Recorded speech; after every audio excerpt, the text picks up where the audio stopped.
नमस्कार विद्यार्थियों, मैं विजेंद्र कुमावत व्याख्याता हिंदी राजकीय उच्च माध्यमिक विद्यालय संगेसरा स्वागत करता हूं।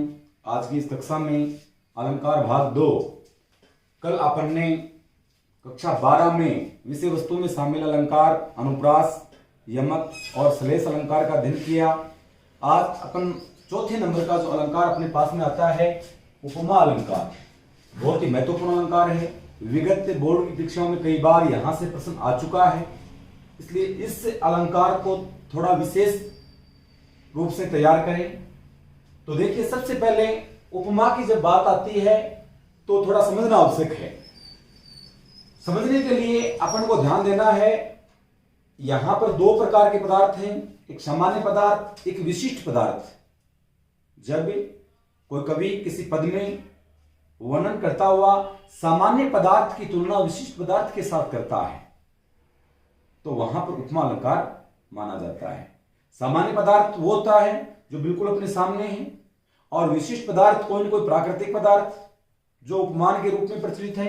तो देखिए, सबसे पहले हम नजर डालते हैं उपमा अलंकार की परिभाषा कि जब किसी पद में उपमेय और उपमान की समानता व्यक्त की जाती है, जब किसी पद में उपमेय और उपमान की समानता व्यक्त की जाती है तो वहां उपमा अलंकार माना जाता है। एक अपने पास में शब्द आया उपमेय, दूसरा शब्द अपने पास में आया उपमान। अब अपन देखते हैं कि ये जो उपमेय है, उपमेय का अर्थ क्या होगा? इसका वर्णन हो रहा है, वर्णन हो रहा है वो सामान्य पदार्थ है, सामान्य पदार्थ।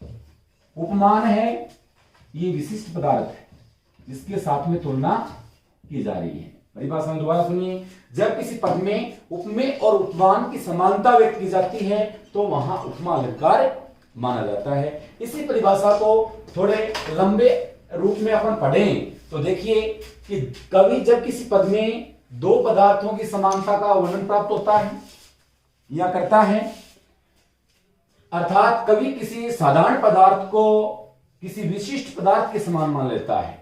साधारण पदार्थ है और उस साधारण पदार्थ को कवि किसी विशिष्ट पदार्थ के समान मान लेता है तो वहां उपमा अलंकार माना जाता है। जैसे अपने पास में उदाहरण के रूप में एक पद आ रहा है, चंद्रमा सा कांतिमय मुख रूप दर्शन तुम्हारा। चंद्रमा सा कांतिमय मुख रूप दर्शन तुम्हारा। चंद्रमा है, कांतिमय है, मुख है, रूप दर्शन है तुम्हारा। अब यहां पर देखिए, पहचान करने के लिए अपने को सबसे पहले क्या करना होगा कि सामान्य पदार्थ क्या है? मुख है। तो वर्णन यहां पर इस पूरी पंक्ति में अपन ध्यान से देखेंगे तो वर्णनीय पदार्थ क्या है? मुख है। यहां कवि ने चंद्रमा के बारे में नहीं बताया है, रूप दर्शन के बारे में बताया, मुख के बारे में बताया है। तो मुख यहां पर क्या है? वर्णनीय जो पदार्थ है वो मुख है। तो मुख यहां पर क्या है? उपमेय है। उसके बाद में सामान्य पदार्थ मुख है, इसकी विशिष्ट या प्राकृतिक पदार्थ के साथ में तुलना हो रही है। वो प्राकृतिक पदार्थ कौन है? चंद्रमा। प्राकृतिक पदार्थ चंद्रमा। तो चंद्रमा के साथ में इसकी तुलना हो रही है तो ये चंद्रमा क्या हो गया? उपमान। उसके बाद में साधारण गरम, दोनों में समान रूप से पाए जाने वाली विशेषता के कारण समानता व्यक्त करने वाला शब्द ये मुख भी कांतिमय है और चंद्रमा भी कांतिमय है। तो ये क्या हो गया? साधारण धर्म। ये दोनों में समानता है और इस कांतिमय के कारण ही मुख और चंद्रमा की समानता बताई जा रही है। अब उसके बाद में देखिए, दोनों को जोड़ने के लिए जिस वाचक शब्द को काम में लिया जाता है, यानी दोनों को जोड़ने के लिए, यानी मुख और चंद्रमा को जोड़ने के लिए जो शब्द यहां काम में लिया है वो है सा। तो सा हो गया वाचक शब्द। अब देखिए, प्रस्तुत पद में सामान्य पदार्थ मुख को सुंदरता के लिए प्रसिद्ध पदार्थ चंद्रमा के समान बताया गया है, अतः यहां उपमा अलंकार माना जाता है। यानी सामान्य प्रस्तुत पद में सामान्य पदार्थ मुख है और उसको सुंदरता के लिए प्रसिद्ध प्राकृतिक पदार्थ है या विशिष्ट पदार्थ है चंद्रमा के समान बताया गया है, अतः यहां उपमा अलंकार माना जाता है। अब अपने पास में चार चीजें आ रही हैं। उपमेय आ गया, उपमान आ गया, साधारण धर्म आ गया और वाचक शब्द आ गया। अब इन्हीं के आधार पर या कहें कि समस्त सादृश्य मूलक जो अलंकार होते हैं उनमें यही आधार चलता है। अब यहां पर देखिए, इस आधार पर उपमा अलंकार के अंग कितने होते हैं। देखिए, उपमा अलंकार के अथवा समस्त सादृश्य मूलक अलंकारों के चार अंग माने जाते हैं। और वो चार अंग कौन कौन से हैं मैं बताता हूं। सबसे पहले जो अंग आता है वो अंग है उपमेय, साधारण पदार्थ। सबसे पहले अपने पास में आया उपमेय, इसको कोष्टक में बंद करते हैं, साधारण पदार्थ।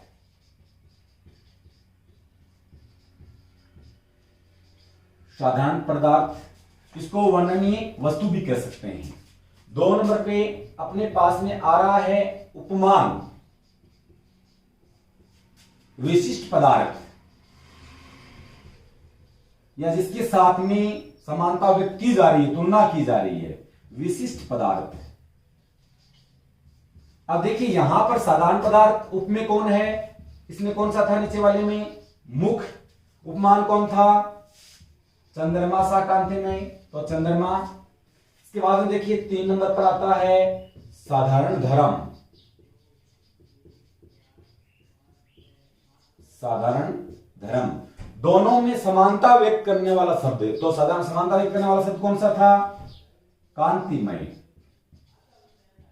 यानी मुख है वो चंद्रमा के समान कांतिमय है, चमकता हुआ है। 4 नंबर पे देखिए वाचक शब्द।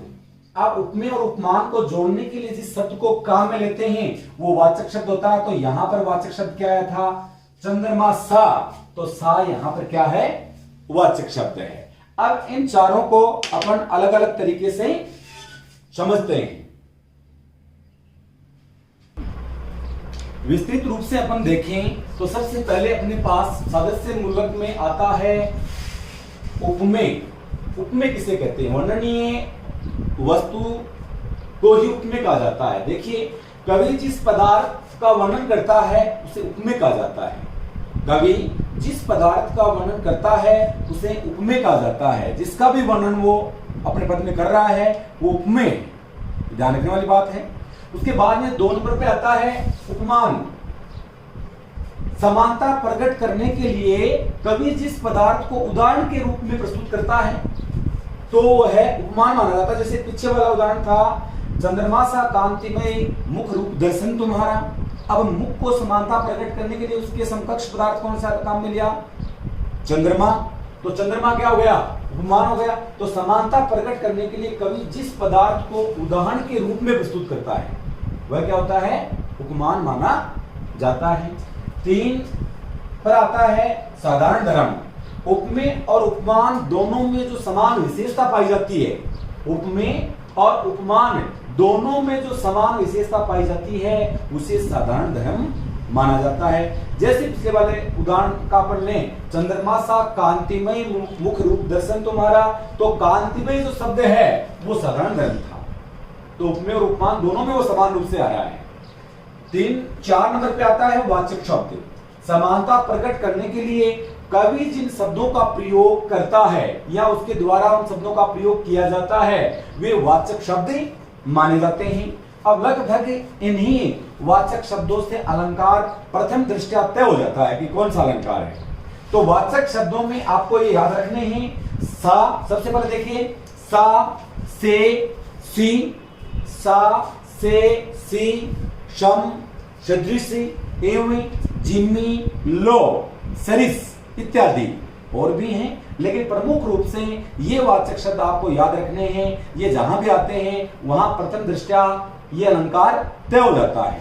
सा, से, सी, शम, सदृश, एवं, जिम्मी, लो, सरिस इत्यादि वाचक शब्द माने जाते हैं। तो पीछे वाले उदाहरण में था शा, तो सा क्या था, वाचक शब्द था। उसके बाद में अब चलते हैं सबसे पहले अपन इसके उदाहरण में। उदाहरण है पीपर पात सरिस मंडोला, पीपर पात सरिस मंडोला।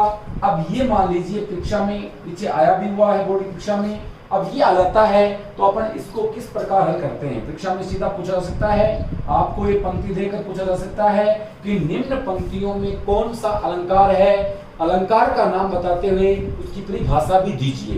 तो अलंकार कौन सा है, तो देखिए पीपर पात सरिस मन डोला, इन पंक्तियों में किसका वर्णन हो रहा है, पीपर का हो रहा है या पात का हो रहा है, सरिस का हो रहा है या मन का हो रहा है या डोला का हो रहा है। तो ध्यान देंगे कवि का जो मुख्य उद्देश्य है, जो वर्णन वो कर रहा है, जिस पदार्थ का वर्णन यहां कर रहा है मन का, कि मन है वो पीपल के पत्तों के समान इधर उधर डोलता रहता है। जिस प्रकार हवा चलती है, हवा के चलने से पीपल के पत्ते दाएं बाएं डोलते रहते हैं, उसी प्रकार मनुष्य का मन है वो भी चारों दिशाओं में या सभी दिशाओं में घूमता रहता है। अब मन है ये क्या हो गया, यहां पर देखिए उपमेय में सब आ गया मन।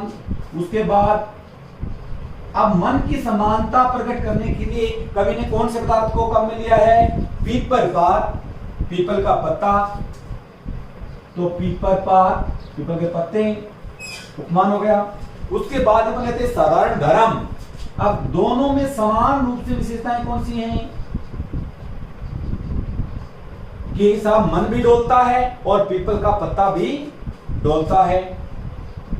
तो ये हो गया साधारण धर्म, डोला। उसके बाद में वाचक शब्द, वाचक शब्द यहां मैंने बताया था आपको सा से सी सम सदृश इव जिमी लो सरिस। अब देखिए ये आ रहा आपका सरिस, ये आ रहा सरिस, तो ये क्या हो गया, वाचक शब्द आपका हो गया, वाचक शब्द सरिस। उपमा के चारों अंग आ रहे हैं। आगे उपभेदों में हिंदी साहित्य में तो अलग हैं, कोई कोई भेद आता भी नहीं है। तो यहां पर आपको ये देखना है कि चारों अंग आपको मिल रहे हैं, तो निश्चित रूप से इसमें कौन सा अलंकार होगा, इसमें उपमा अलंकार होगा। ये अपने को बिल्कुल ध्यान रखना है। अगला उदाहरण लेते हैं, बरसा रहा रवि अनल भूतल तवा सा तप रहा, कि यहां पर देखिए आप किसका वर्णन है, यहां पर वर्णन भूतल, इसका वर्णन है। धरती की जो सतह है वो लगातार गर्मी पड़ने से तप रही है, किसके समान, तवे के समान। तो साधारण पदार्थ भूतल, वर्णनीय पदार्थ, और जिसके साथ में तुलना हो रही है वो कौन, तवासा।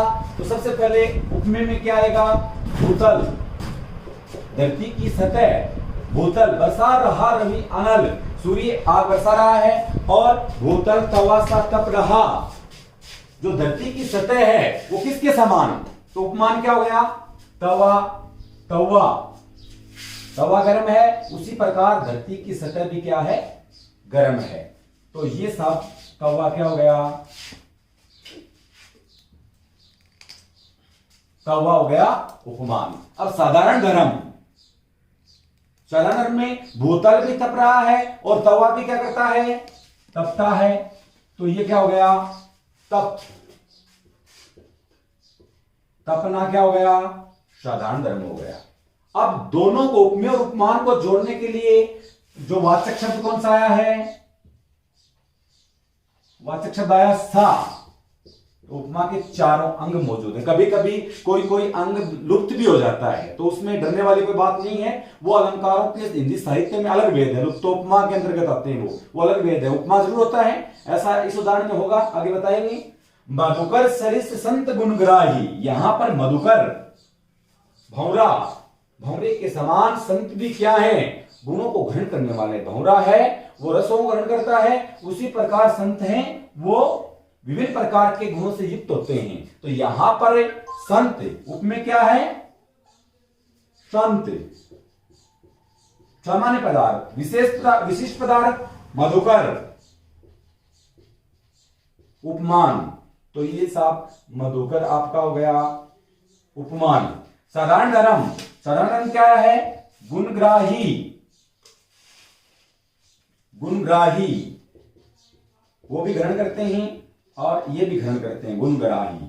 अब आपका आया है वाचक शब्द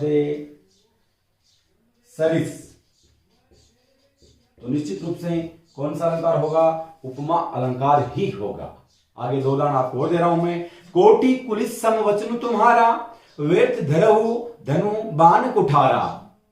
देखिए परशुराम जी को लक्ष्मण कहते हैं, हे मुनीश्वर, आपने व्यर्थ में ये धनुष बाण और ये फरसा धारण कर रखा है, आपकी तो वाणी ही करोड़ों कोड़ों के समान है। तो यहां पर देखिए वो आए नहीं है, कठोर आ गया, करोड़ों, पुलिस का अर्थ होगा कठोर, समवचन तुम्हारा। अब यहां पर वर्णन किसका हो रहा है? वचनों का। अब जो उपमान है वो यहां पर गायब है, तो यहां पर ये लुप्तबोमा का भेद होगा। अनिवार्य हिंदी में भेदों का उल्लेख नहीं है, इसलिए अपने को सीधा ध्यान रखना है कि इस पंक्ति में कौन सा अलंकार होगा? उपमा अलंकार ही होगा। सम आ गया है। अब दूसरा देखिए उदाहरण। सागर सा गंभीर हृदय हो, सागर सा गंभीर हृदय हो, गिरि सा ऊंचा हो जिसका मन। अब देखिए दो दो ही वाचक शब्द आ रहे हैं और दो दो ही उपमान आ रहे हैं। सागर सा गंभीर हृदय हो। अब यहां पे उपमेय क्या है? हृदय। उपमान क्या है? उपमान दो दो आ रहे हैं, किसके समान? सागर है, सागर के समान, और गिरी यानी पर्वत के समान ऊंचा। क्या हो? यहां गंभीर है और यहां ऊंचा है, और जिसका मन। तो यहां पर भी कौन सा अलंकार होगा? उपमा। ये मन है, ये भी उपमेय है, ध्यान रखने वाली बात है। तो सभी में उपमा अलंकार होगा। संभव है आप सभी को समझ में आया होगा। अब 4 नंबर के बाद में चलते हैं 5वें अलंकार में। 5वां अलंकार अपने पास में आता है उत्प्रेक्षा अलंकार। उत्प्रेक्षा का अर्थ वैसे तो फेंका हुआ होता है। आप उत्प्रेक्षा में देखिए, आप सबसे पहले उत्प्रेक्षा की परिभाषा क्या है? जब किसी पद में उपमेय को उपमान के समान तो नहीं माना जाता है, यानी उपमा अलंकार में अलग था, उसमें दो पदार्थों की समानता प्रकट की जा रही थी। इसमें क्या है कि जब किसी पद में उपमेय को उपमान के समान तो नहीं माना जाता है, पर उपमेय की उपमान के साथ कोई संभावना प्रकट कर दी जाती है।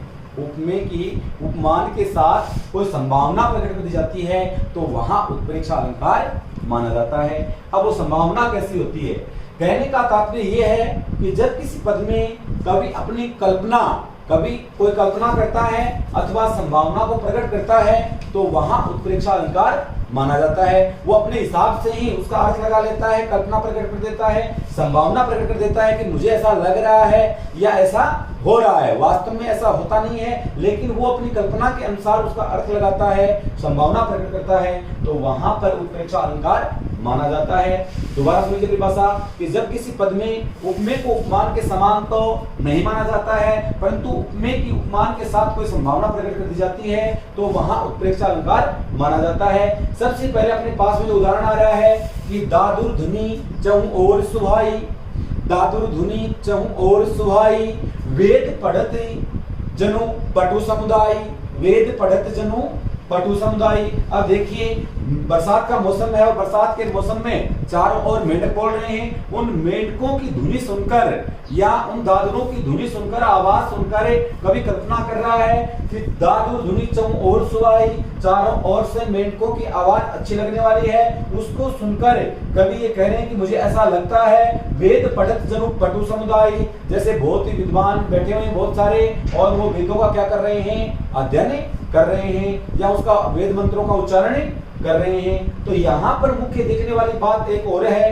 कि जनु एक उत्प्रेक्षा वाचक शब्द। अब उत्प्रेक्षा वाचक शब्द कितने हैं वो आप ध्यान से देखिए। पहले जनो, मनो, जानो, मानो, जनहु, मनहु इत्यादि लगभग ये शब्द यदि आते हैं तो वो लगभग संभवतया उत्प्रेक्षा अलंकार ही माना जाता है। अब इसमें देखिए दादुर धनी चहु ओर सुहाई, वेद पढ़त जनु पटु समुदाय। तो अब जनु शब्द आ गया, इसका मतलब है लगभग इसमें क्या है? उत्प्रेक्षा अलंकार है। ये थोड़ा अपन आइडिया लगा सकते हैं, थोड़ा गेस कर सकते हैं। अब अगले उदाहरण के रूप में अपने पास में आ रहा है सोहत ओदे पीत पट श्याम सलोने गात, सोहत ओडे पीत पट श्याम सलोने गात मनो नीलमणि सेल पर आतक पर्यो प्रभात। कवि ने सुबह सुबह भगवान श्री कृष्ण को पीतांबर यानी पीले वस्त्र धारण किए हुए देखा और देखते ही उनका शरीर कैसा है, श्याम सलोना है, सुंदर है, श्याम रंग का है और श्याम रंग पर वस्त्र कैसे आए, पीले। तो उनको देखते ही कवि कल्पना या संभावना प्रकट कर रहा है कि मुझे भगवान श्री कृष्ण ऐसे प्रतीत हो रहे हैं। मान लीजिए, मनो वाचक शब्द, मान लीजिए नीलमणि सेल माने पर्वत, पर्वत के ऊपर क्या हो गया हो, प्रभात हो गई हो, या सूर्य है वो उदय हो गया हो और उसकी किरणें पृथ्वी लोक पर आ रही। हाँ, अगले उदाहरण के रूप में अपन लेते हैं औन्नत हिमालय से धवल ये सुरसरी यूं टूटती। औन्नत हिमालय से धवल ये सुरसरी यूं टूटती मानो पयोधर की धरा से दुग्ध धारा छूटती। अब देखिए सुरसरी कौन है, ये देव नदी है, गंगा है। गंगा नदी को जब कभी देखते हैं, गंगा नदी को कभी जब देखते हैं तो वो ऊंचे हिमालय से उसकी धवल यानी सफेद धारा, उन्नत ऊंचे हिमालय से गंगा नदी की सफेद धारा जब नीचे आती है तो उसको देखकर कभी कल्पना करते हैं मानो पयोधर की धरा से, मानो धरती माता के स्तनों से सफेद रंग की बिल्कुल दुग्ध धारा छूट रही है।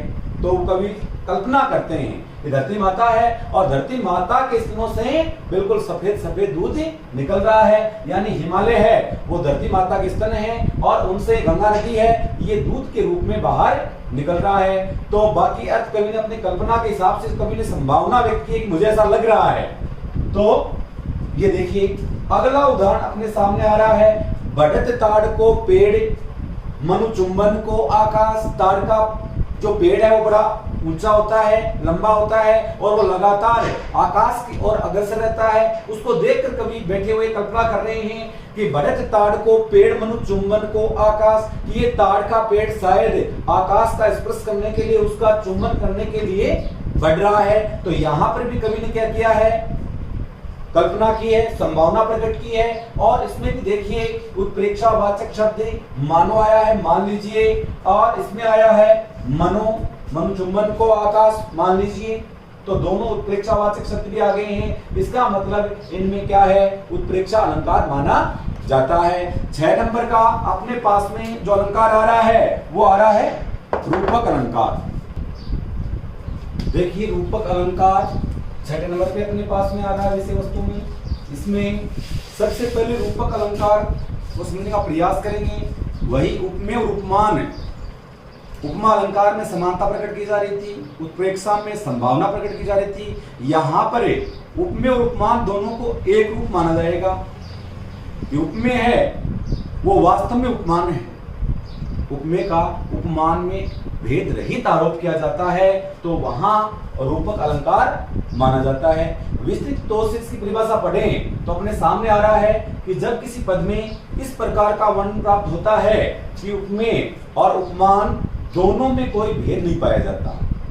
जब किसी पद में इस प्रकार का वर्णन प्राप्त होता है कि उपमेय और उपमान दोनों में किसी प्रकार का भेद नहीं पाया जाता है, अर्थात उपमेय और उपमान को एकाकार या एक रूप मान लिया जाता है। उपमेय और उपमान को एकाकार या एक रूप मान लिया जाता है तो वहां पर एक उपमा अलंकार माना जाता है कि उपमेय भी वही है और उपमान भी वही है। उदाहरण के तौर पर सबसे पहले अपने पास में जो उदाहरण आ रहा है वो उदाहरण है अवदेश के बालक चारि सदा तुलसी मन मंदिर में मिहरे।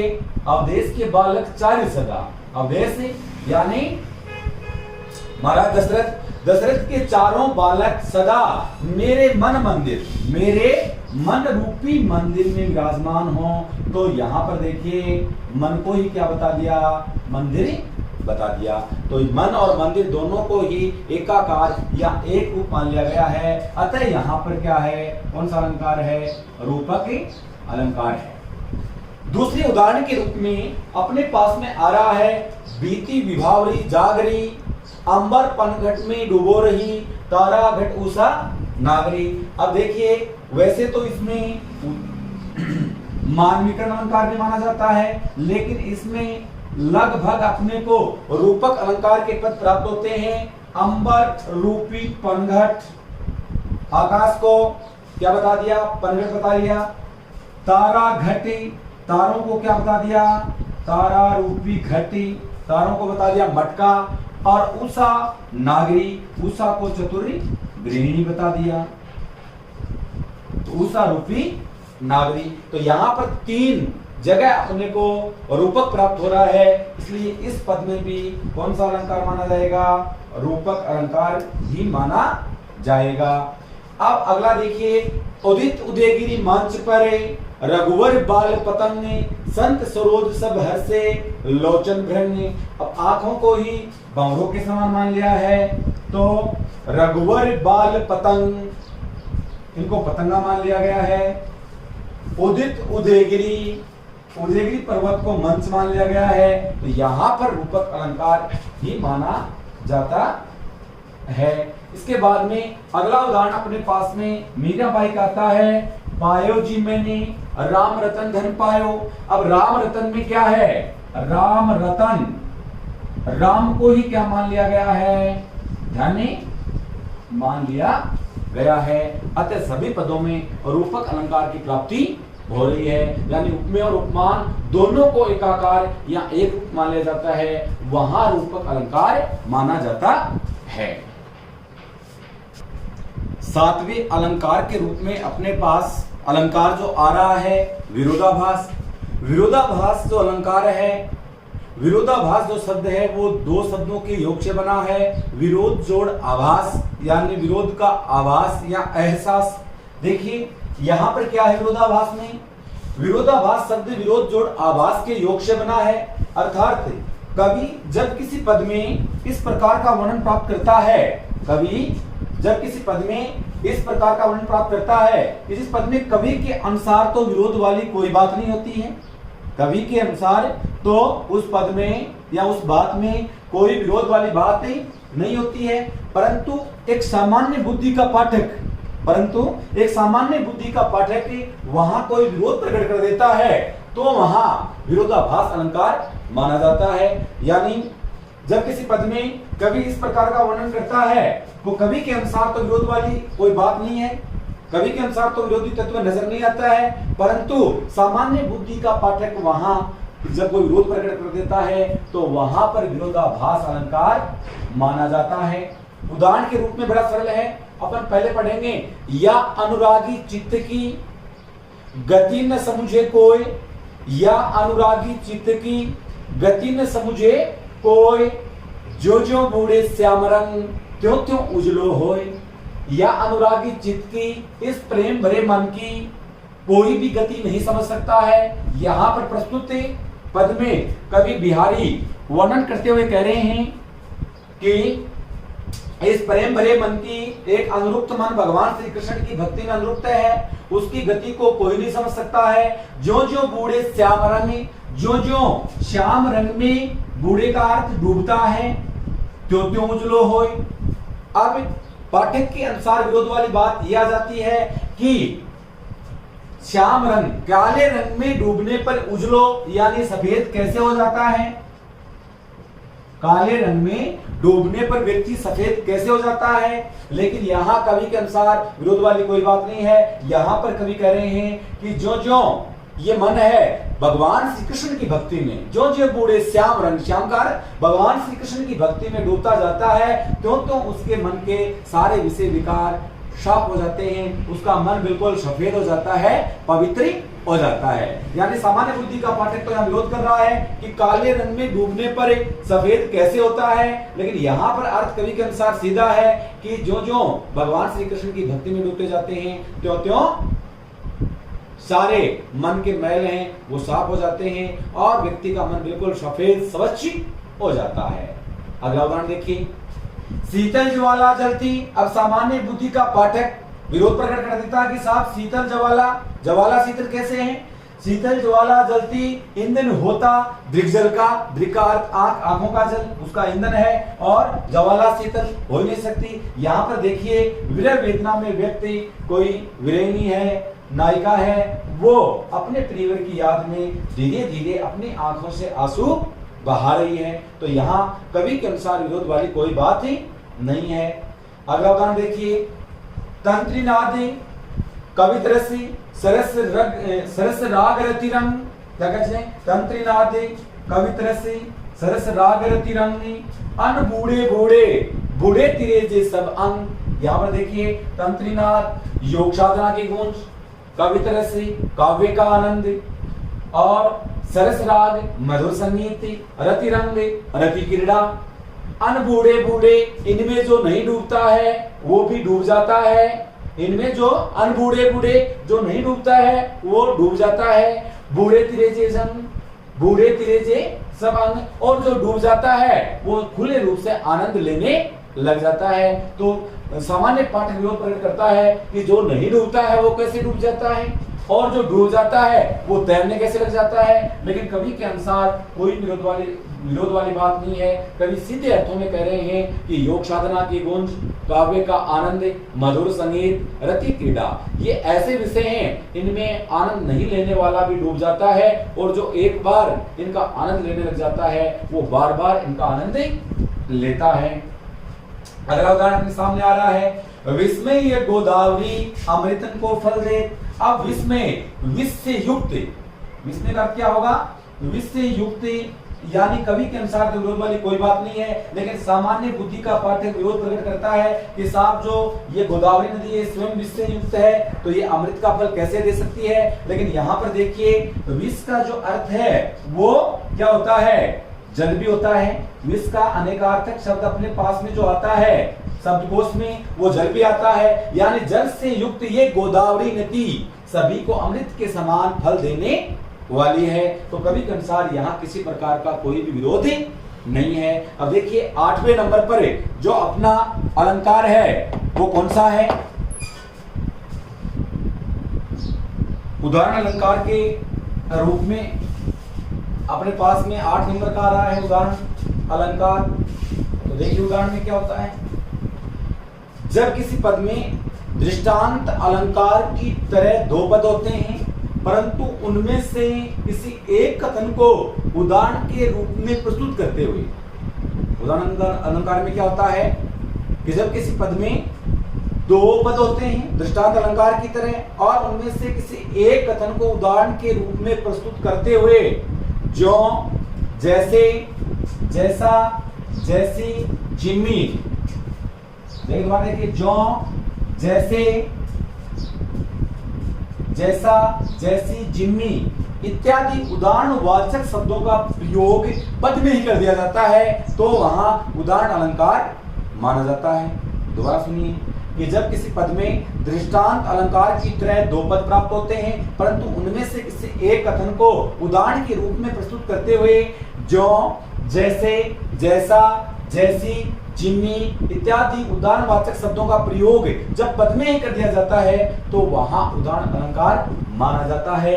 जैसे देखिए, नेकी पे फीकी लगे बिन अवसर की बात, नेकी पे फीकी लगे बिन अवसर की बात, जैसे बरनत युद्ध में अरस सिंगार ने सुहाग। यहाँ पर कवि कह रहे हैं नेकी पे फीकी लगे। देखिए प्रस्तुत पद में कवि समझा रहे हैं कि बिना अवसर के कही गई बात अच्छी नहीं लगती है, बात तभी अच्छी लगेगी जब उसका अवसर हो, तो बिना अवसर पे कही गई बात अच्छी नहीं लगती है। जैसे बरनत युद्ध में, जैसे युद्ध का वर्णन हो रहा हो तो वहां पे श्रृंगार रस अच्छा नहीं लगता है। और उदाहरणवाचक शब्द क्या आया है, जैसे शॉर्ट में हम समझना चाहें तो हमने पकड़ लिया जैसे, इसका मतलब इसमें क्या अलंकार है, कौन सा अलंकार है, उदाहरण अलंकार है। अगले उदाहरण के रूप में अपने पास आ रहा है, सुख बीते दुख होत, सुख बीते दुख होत, दुख बीते सुख होत, सुख बीते दुख होत, दुख बीते सुख होत, दिवस गए जो निसी उदित, दिवस गए जो निसी उदित, निशिगत दिवस उदोत। देखिए समझते हैं पहले कि सुख बीतने के बाद में व्यक्ति के जीवन में दुख आता है, दुख बीतने पर सुख होता है। जिस प्रकार दिवस गए जो निशी उदित, मतलब दिन जाता है तो रात आती है, और निशिगत दिवस उदोत, रात जाती है तो दोबारा दिन आता है, तो यहाँ पर उदाहरणवाचक शब्द है वो ज्यों काम में लिया गया है, इसलिए यहाँ इस पद में भी उदाहरण अलंकार माना जाता है। अगला उदाहरण देखिए, सबे सहायक सबल के कोउन निबल सहाय, कि सभी व्यक्ति अच्छे और मजबूत लोगों की सहायता करते हैं, सबल व्यक्तियों की सहायता करते हैं। कोउन निबल सहाय, निर्बल की सहायता इस संसार में कोई नहीं करता है। पवन जगावत आग जो दीप ही देत बुझाए, पवन जगावत आग जो उदाहरणवाचक शब्द आ गया। तो आप इसको समझते हैं कि जिस प्रकार पवन चलती है, कहीं पे भी आग लगी होती है, तो पवन के चलने के कारण वो आग और भी ज्यादा भड़कीली हो जाती है, भड़क जाती है, ज्यादा लग जाती है, और वही पवन छोटा सा जो दीपक होता है उसको वो बुझा देती है। छोटा दीपक है उसको तो वो बुझाती है, और जो आग लगी रहती है, बड़ी आग, उसको वो और भी ज्यादा भड़का देती है। तो दूसरा कथन है वो उदाहरण के रूप में आया है, और साथ में उदाहरणवाचक शब्द जो काम में लिया गया है। अतः इस पद में भी उदाहरण अलंकार माना जाता है। अब देखिए, ये जो अलंकार का अंग भार जिसके 2 थे, 2 अंकों का ये प्रकरण था, ये आपका पूरा हो चुका है, और मैं आशा करता हूं कि आपको ये समझ में भी आया होगा। इसलिए सभी जो छात्र हैं वो इसको देखें, समझें, और अगर फिर भी कोई प्रश्न आपके मन में उठता है तो आप व्यक्तिगत रूप से मुझे मैसेज कर सकते हैं। दूसरी बात, इस वीडियो को ज्यादा से ज्यादा देखें और शेयर करें और सब्सक्राइब भी जरूर करें। ऐसी आशा के साथ मैं विजेंद्र कुमार आपसे विदा लेता हूं। जय हिंद, जय भारत, धन्यवाद।